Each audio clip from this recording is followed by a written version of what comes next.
कर्पूरी ठाकुर जी की तरह ही गरीब के घर में पले बढ़े जन्मे नरेंद्र मोदी जी ने कर्पूरी ठाकुर जी को भारत रत्न देने का काम किया।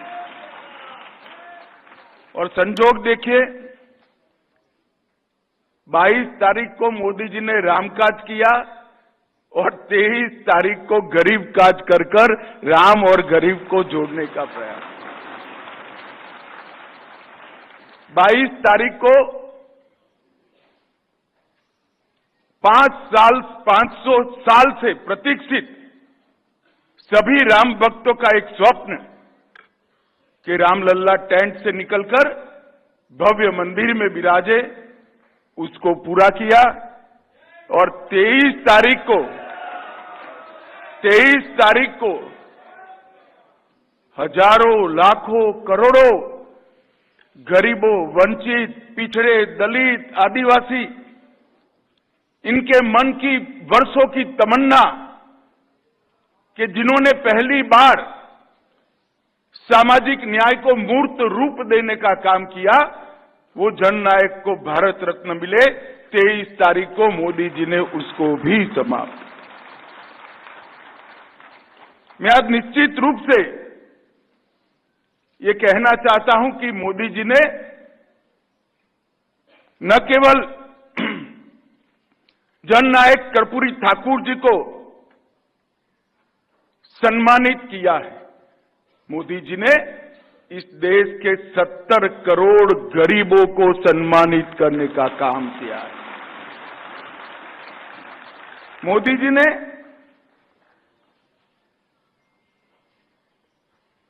सबको न्याय, सबको समान अधिकार, हमारे संविधान के ये मूल मंत्र को सम्मानित करने का काम कर्पूरी ठाकुर जी को भारत रत्न देकर किया है।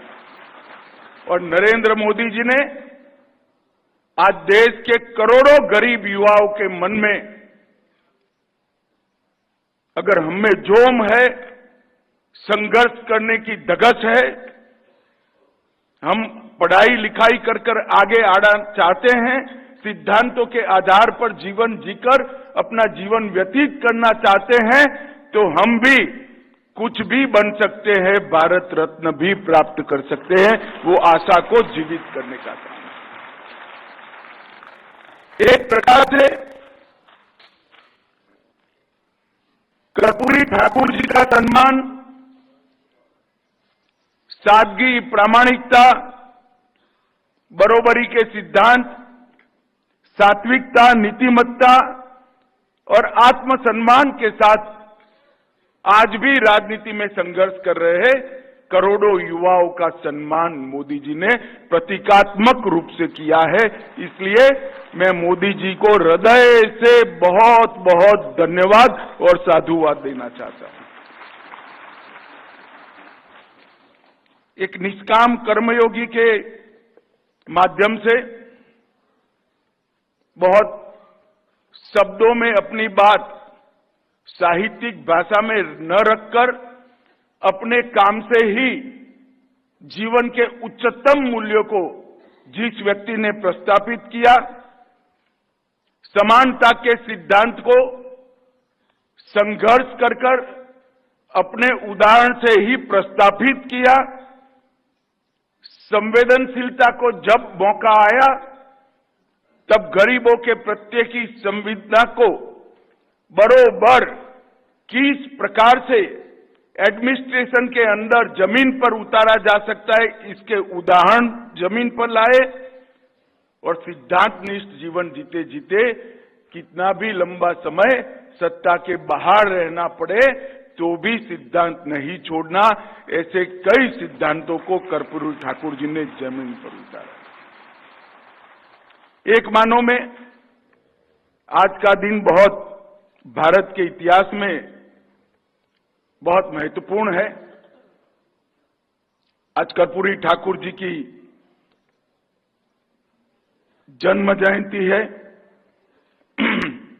आज के ही दिन 1950 में जन गण मन को हमारी संविधान सभा ने स्वीकार किया। आज के ही दिन बिहार के ही भारत रत्न राजेंद्र बाबू को संविधान सभा का अध्यक्ष चुना गया और पहला राष्ट्रपति चुना गया। और आज के ही दिन डॉक्टर होमी भाभा और पंडित भीमसेन जोशी के साथ जुड़ा हुआ दिन है। मित्रों, उसी दिन आज एक देश में नई राजनीति का सूत्रपात हो रहा है। लोहिया जी ने, गांधी जी ने इस सिद्धांत को, बरोबरी के सिद्धांत को, समानता के सिद्धांत को, सामाजिक न्याय के सिद्धांत को और इसके साथ साथ सादगी और सिद्धांत की राजनीति को रेखांकित तो किया था। नरेंद्र मोदी जी ने अपने जीवन में जब मौका मिला तो उसको जमीन पर उतारा और आज कर्पूरी ठाकुर को भारत रत्न देकर मोदी जी ने इसको सम्मानित करने का काम। और मैं मान रहा हूं कि मोदी जी के इस निर्णय से इस देश में जो लोग सिद्धांतों की राजनीति करते हैं, जो लोग चतुराई नहीं चरित्र की राजनीति करते हैं, जो लोग अति पिछड़े का, वंचितों का, दलितों का, आदिवासियों का कल्याण के लिए काम करते हैं, इस सभी लोगों के संबल को बढ़ाने का काम नरेंद्र मोदी जी ने किया है। कर्पूरी ठाकुर जी के जीवन में 1924 से लेकर अंतिम सांस तक हर पल उनके जीवन का हर क्षण गरीबों और पिछड़ों के कल्याण में लगा रहा। और मैं ऐसा मानता हूं कि ऐसा विचार कोई संपन्न परिवार में जन्मे हुए सज्जन व्यक्ति को आए तो मैं समझ सकता हूं, मगर उस जमाने में 1924 में, आज 100 साल पहले की हम भारत की कल्पना करते हैं, जाति व्यवस्था की कल्पना करते हैं, बिहार के ग्रामीण जीवन की कल्पना करते हैं, वो परिवेश में एक नाई के घर में जन्मे हुए बच्चे को ये विचार आना और पूरा जीवन इसके आधार पर जीना कितना बड़ा, अपने सिद्धांतों पर कितना बड़ा आत्मविश्वास होगा, कितना बड़ा विश्वास होगा, तब इतनी लंबी लड़ाई कोई नाई गरीब परिवार में से निकला हुआ व्यक्ति कर सकता है। हुक्मदेव बाबू बहुत कुशल वक्ता है। उन्होंने बहुत अच्छे तरीके से अपनी भाषा में पूरे देश के गरीबों को संदेश दिया है कि कर्पूरी ठाकुर का सम्मान इसलिए हुआ है, एक गरीब के बेटे का सम्मान इसलिए हुआ है कि अनेक सालों के बाद फिर से एक बार गरीब चाय वाले का बेटा देश का प्रधानमंत्री बनकर गया। और जब ये बात मोदी जी के 10 साल को देखते हैं तो हमें मालूम होती है कि उन्होंने न केवल कर्पूरी ठाकुर जी को भारत रत्न देकर सम्मान किया है, न केवल डाक का टिकट और एक सिक्का जारी किया है, इन्होंने उनके सिद्धांतों को चरितार्थ करने का भी काम किया है। ये 10 साल के अंदर 23 करोड़ भारतीय गरीबी रेखा के बाहर आ चुके हैं। 4 करोड़ से अधिक घर बगैर के लोगों को घर मिला है। 3 करोड़ से अधिक जिनके घर में अंधेरा था, ऐसे लोगों को बिजली देने का काम किया है। और 10 करोड़ लोगों के घर में से धुएं वाला चूल्हा निकालकर गैस का सिलेंडर देने का काम किया है। 14 करोड़ लोगों के घर में आजादी के 75 साल के बाद भी पीने का पानी नल से नहीं आता था, उनके घर में जल से नल पहुंचाने का काम किया है। 80 करोड़ गरीबों को हर महीने 5 किलो अनाज फ्री ऑफ कॉस्ट उसको देने का काम नरेंद्र मोदी जी ने किया है। 60 करोड़ गरीबों को 5 लाख तक का सारा स्वास्थ्य के खर्चे से चिंता मुक्त किया है और लगभग 13 करोड़ गरीबों के घर में शौचालय आजादी के 70 साल के बाद बनाने का काम किया। चाहे स्वनिधि योजना हो, चाहे विश्वकर्मा योजना हो, ये हर योजना को देखते हैं तो नरेंद्र मोदी जी और उनकी सरकार दोनों के गरीब कल्याण के बारे में इनका जो कमिटमेंट है, इसकी ये द्योतक है। मित्रों, कर्पूरी ठाकुर, मैंने जैसे कहा, बहुत गरीब घर में जन्मे, परंतु मन के बहुत मजबूत व्यक्ति थे। इनके व्यक्तित्व को हम जैसे लोगों को तो ना देखने का मौका मिला है, ना साथ में काम करने का मौका मिला है, मगर कई वरिष्ठ लोगों से बात होती है, कुछ साहित्य भी उपलब्ध है। उनके जीवन को ध्यान से समझे तो गांधी जी की सादगी और सहजता आपको बहुत सरलता से इनके जीवन में दिखाई पड़ेगी। आंबेडकर जी का अति पिछड़े, गरीब, दलित, आदिवासी के लिए जो लगाव था, वो भी आप देख पाओगे। और लोहिया जी का सामाजिक न्याय के सूत्र को चरितार्थ करना भी उन्हीं के जीवन में से मिल पाएगा। ये तीनों महापुरुषों के जीवन के अच्छे गुण जिस व्यक्ति में थे, वो ही जननायक कर्पूरी ठाकुर थे। मैं थोड़ा उस वक्त के सामाजिक परिवेश का परिचय कराने के लिए एक घटना आपको बताना चाहता हूं कि जब उनको फर्स्ट डिवीजन में वो पास हुए मैट्रिक में, तो पिताजी जमींदार के पास ले गए और जमींदार ने बधाई तो दी, अच्छा हुआ पहले दर्जे से पास हो गए हो, चलो जरा तनिक हमारे पैर दबा दो। आज के जमाने में हम इसकी कल्पना भी नहीं कर सकते, और उस जमाने में से, उस परिवेश में से वो व्यक्ति 32 साल के बाद अपने गुणों के आधार पर बिहार जैसे राज्य का मुख्यमंत्री बना। वो उनके गुणों को बताता है। और मैं मानता हूं कि संविधान की ये जो स्पिरिट, ये जो भाव था, चाहे आरक्षण का हो, चाहे आरक्षण के माध्यम से समानता लाने का हो, चाहे पिछड़ों के कल्याण का हो, ये सारे भाव को अभिव्यक्ति तभी मिली जब बिहार के मुख्यमंत्री श्रीमान कर्पूरी ठाकुर बने और लगा कि संविधान निर्माताओं ने जो सोचा है वो हो सकता है।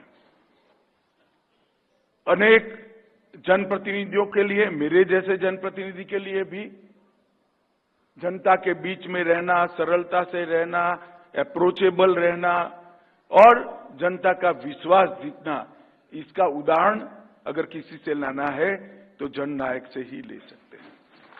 वो एक ऐसे व्यक्ति थे, बहुत युवा अवस्था में एमएलए बने, 1992 में एमएलए बने, तब से अंतिम साथ तक वो कभी चुनाव नहीं हारे, वो हमेशा एमएलए बने रहे, इतने लोकप्रिय जननेता।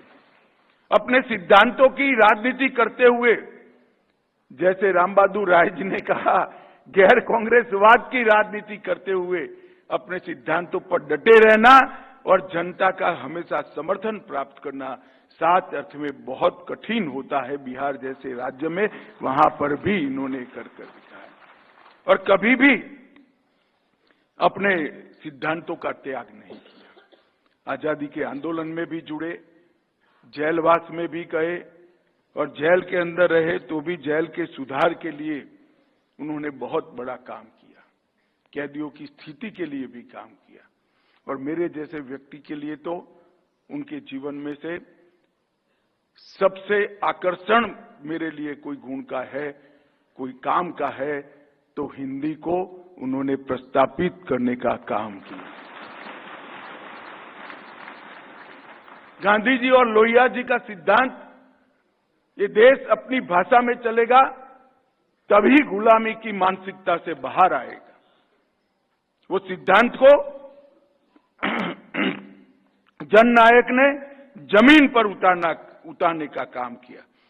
वो हिंदी के बहुत बड़े समर्थक थे और बिहार के शिक्षा मंत्री के रूप में मैट्रिक पाठ्यक्रम के लिए अंग्रेजी को अनिवार्य विषय से हटाकर उन्होंने हजारों लाखों गरीबों को, पिछड़ों को मैट्रिक पास करने का मौका दिया था। और तभी से बिहार के अंदर एडमिनिस्ट्रेशन की भाषा अपनी भाषा बनी। वो आग्रह भी उन्हीं का था। हिंदी को सभी सरकारी कामकाज के लिए उपयोग करना अनिवार्य बना दिया और तभी से हिंदी को एक नया जीवन भी मिला, एक स्वीकृति भी मिली और साम्राज्य वर्ग में भी हिंदी बोलकर भी कोई काम कर सकता है, इसकी स्वीकृति मिली। आज नरेंद्र मोदी जी ने उस बात को आगे बढ़ाया है। आप हमारी नई शिक्षा नीति को ध्यान से देखेंगे, बारीकी से इसका अध्ययन करेंगे तो इसमें हमारी मातृभाषाओं को, भारतीय भाषाओं को बड़ा महत्व दिया गया है, बल दिया गया है। और अब मेडिकल और टेक्निकल एजुकेशन भी भारतीय भाषाओं में शुरू कर एक नए युग की शुरुआत मोदी जी ने की है। मित्रों, 5 दशक पहले कर्पूरी जी ने जो निर्णय किया था हिंदी को बल देने का, मोदी जी ने हिंदी के साथ साथ देश की सभी स्थानीय भाषाओं को ताकत देकर अपनी भाषा में पढ़ी लिखी नई पीढ़ी को आगे बढ़ाने का काम किया है। और मैं ऐसा मानता हूं कि कर्पूरी ठाकुर जी ने कही हुई शुरुआत को आज मोदी जी ने बहुत अच्छे तरीके से नई शिक्षा नीति में स्थान देने का काम किया है। मित्रों, आज मैं पूरे देश में घूमता हूं तो मोदी जी ने महिलाओं का आरक्षण किया, बहुत देश में बुरी बुरी प्रशंसा होती है। मोदी जी ने आर्थिक वर्ग के गरीब बच्चों का आरक्षण किया, बहुत बुरी बुरी प्रशंसा होती है। और मोदी जी ने ओबीसी के कल्याण के लिए, पिछड़ों के कल्याण के ढेर सारे काम किए, इसकी भी बहुत बुरी बुरी प्रशंसा होती है। मगर 1978 में जब वो बिहार के अंदर उनको मौका मिला, मंडल कमीशन के 1 दशक पहले ओबीसी, महिला और गरीबी से पीड़ित सवर्ण वर्ग को भी आरक्षण देने की शुरुआत कर्पूरी ठाकुर जी ने की थी और वहां से उन्होंने नींव डाली। मुझे मालूम नहीं है, शायद राम बहादुर जी और हुक्मदेव बाबू को मालूम होगा, परंतु बहुत कुछ सहन करना पड़ा होगा इस आदमी को इसके कारण। क्योंकि उस वक्त जिस प्रकार की मानसिकता कांग्रेस के शासन के अंदर देश भर में बनी थी, इसमें इतना क्रांतिकारी निर्णय करना एक बहुत बड़ा हौसला चाहिए, बहुत बड़ी हिम्मत चाहिए। शायद अपनी पार्टी में भी उनको बहुत विरोध सहन करना पड़ा होगा, परंतु उस वक्त जो नींव डाली थी, आज मोदी जी ने वो तीनों चीजों को समाप्त कर दिया।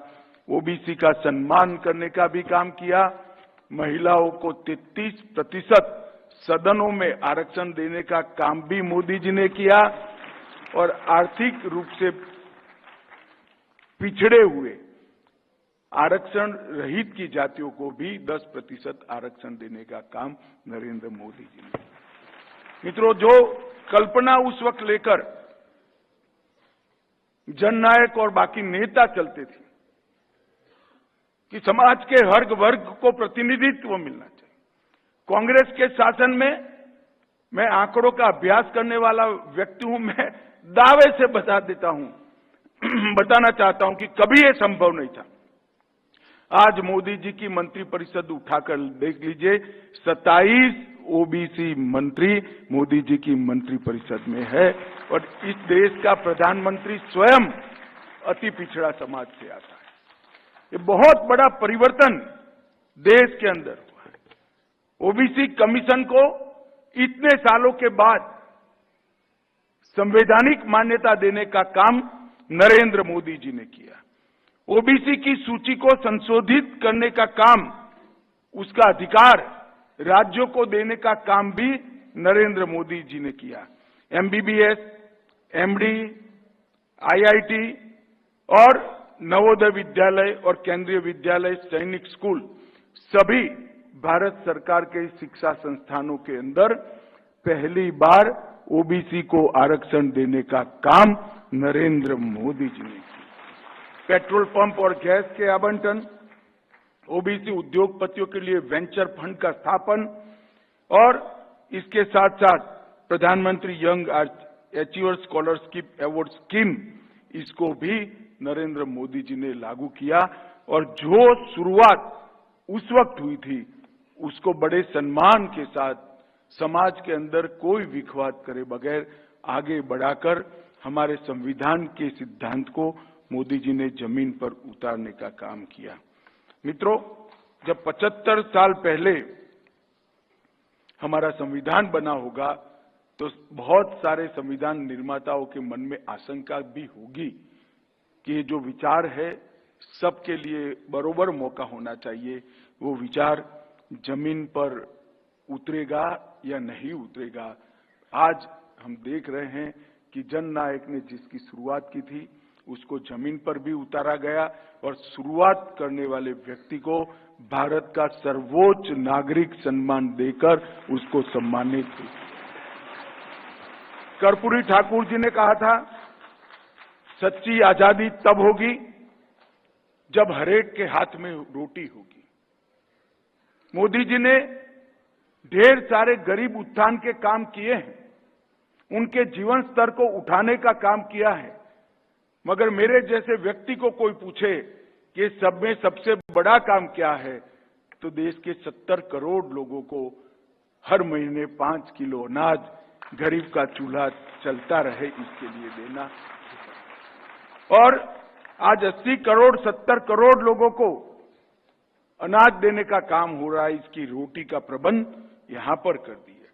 कर्पूरी ठाकुर जी अंतिम सांस लिए तब तक उनका किसी भी प्रकार का पक्का घर नहीं था। आज मोदी जी ने संकल्प लिया है कि 2027 तक इसके देश के हर गरीब को पक्का घर मिल जाए, इसका प्रबंध भारत सरकार करेगी। मित्रों, भ्रष्टाचार के ढेर सारे किस्से सुनते हैं, ढेर सारे अखबारों की सुर्खियां बड़े बड़े नेताओं के भ्रष्टाचार के किस्सों की बनती है, मगर जो सबसे वंचित स्थिति से आता था वो ऐसा जीवन जिया जिन्हें सदियों तक सार्वजनिक जीवन में काम करने वाले लोगों के लिए उदाहरण प्रस्थापित किया। कई ऐसे मौके हैं कि कर्पूरी ठाकुर जी फटा हुआ कुर्ता पहनकर निकले। मुझे अभी राम बहादुर राय जी ने, मैं प्रदर्शनी देख रहा था, वहां एक फटे हुए कुर्ते का फोटो लगा है, तो मैंने पूछा राम बहादुर जी को कि किस्सा क्या है। तब उन्होंने कहा कि चंद्रशेखर जी ने कर्पूरी ठाकुर के लिए झोली फैलाकर कुर्ते का और कपड़ों का पैसा इकट्ठा किया था, क्योंकि उनके पास पैसा नहीं था। आप लोग सम्मान तो कर रहे हैं इसका, परंतु आगे सुनिए, उन्होंने वो पैसा भी नहीं लिया, इसको मुख्यमंत्री राहत कोष में गरीबों के लिए जाकर जमा करा। एक बार पार्टी के लिए किसी ने 2.5 रुपया रास्ते चलते चंदे में दे दिया, उस वक्त रिसीट नहीं थी, तो बड़े विचलित थे जब तक कार्यालय पहुंचे कि इसका रिसीट जल्दी से उस व्यक्ति को भेजा जाए। पहुंचकर सबसे पहला काम रिसीट काटने का किया। राजनीति के अंदर नक सिख प्रामाणिकता किसको कहते हैं, इसका उदाहरण कर्पूरी ठाकुर जी ने हमारी नई पीढ़ी के लिए प्रस्तावित कर। इनके जीवन के इस प्रकार के कई गुण अब उनको सर्वोच्च सम्मान मिलने से और जन्मशती के मौके को गौरवान्वित करने से लोगों के सामने आएंगे। मेरा विश्वास कि मोदी जी ने जो निर्णय किया है, न केवल एक उचित व्यक्ति को सम्मान किया है, परंतु उनके जीवन की अच्छाइयों को राजनीति में काम कर रही नई पीढ़ी को पढ़ने का और अपना रास्ता तय करने का मौका नरेंद्र मोदी जी ने दिया है नई राजनीति की पीढ़ी को इसमें से सीखने। और वैसे भी मेरा स्पष्ट मानना है कि बहुत ज्यादा करने के बाद सबसे कम जिन नेताओं को मिला है उसमें से एक कर्पूरी ठाकुर थे। आज भारत रत्न बनाकर मोदी जी ने इनका ये सम्मान है। पूरा जीवन इतना सब कुछ करने के बाद योग्यता से बहुत कम सम्मान जिस व्यक्ति को मिला, उस व्यक्ति का नाम कर्पूरी ठाकुर है। आज मैं मानता हूं कि इसके लिए जो भारत रत्न दिया है, इससे कमी भी पूरी हो जाएगी। इमरजेंसी के जो प्रखर विरोधक रहे, उसमें कर्पूरी ठाकुर जी रहे। लोकतंत्र में कितनी गहरी आस्था थी, इसका अनेक उदाहरण मिल सकता है। इमरजेंसी के दौरान बिहार, दिल्ली, गुजरात, नेपाल तक सक्रिय रहे और संघर्ष करते रहे। और आज ऐसी स्थिति देश में जो तुरंत ही 77 के बाद आई कि इमरजेंसी डालने की कोई हिम्मत नहीं कर सकता, वो स्थिति के कुछ प्रमुख नेताओं में, स्थिति लाने वाले कुछ प्रमुख नेताओं में एक नेता जननायक कर्पूरी ठाकुर थे। ये हम सबको याद रहना चाहिए। मित्रों, कर्पूरी ठाकुर जी के सार्वजनिक जीवन जीने के सिद्धांत कितने कठोर और मजबूत थे, वो वर्णन करने के लिए मैं एक प्रसंग जरूर कहना चाहूंगा। कर्पूरी ठाकुर जी के छोटे बेटे की तबीयत खराब हो गई थी।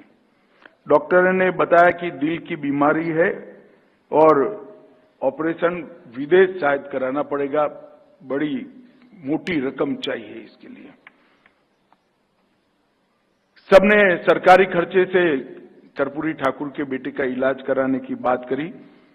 जब उनको जानकारी मिल गई, उन्होंने स्पष्टता से ना बोल दिया कि ऐसा नहीं हो सकता, मैं आगे के जीवन में सम्मान के साथ जी ही नहीं सकता, मेरा बेटा मर जाएगा, बगैर सरकारी पैसों से इलाज नहीं होगा। और अंततोगत्वा इनकी जीत को देखकर लोकनायक ने पैसे का बंदोबस्त कराकर इनका इलाज कराया। इतनी उच्च सिद्धांतों के प्रति श्रद्धा, ऐसा कमिटमेंट आज के जमाने में दीपक लेकर ढूंढने से भी नहीं मिलता है। और मैं मानता हूं कि आज की युवा पीढ़ी ने इसके लिए अपना कर्पूरी ठाकुर को अपने अभ्यास का विषय बनाना चाहिए। इनके जीवन और कवन से जितना कुछ हम ले सके, हमारा तो भला होगा ही होगा, देश का भी भला होगा, ऐसा मेरा अटूट विश्वास है।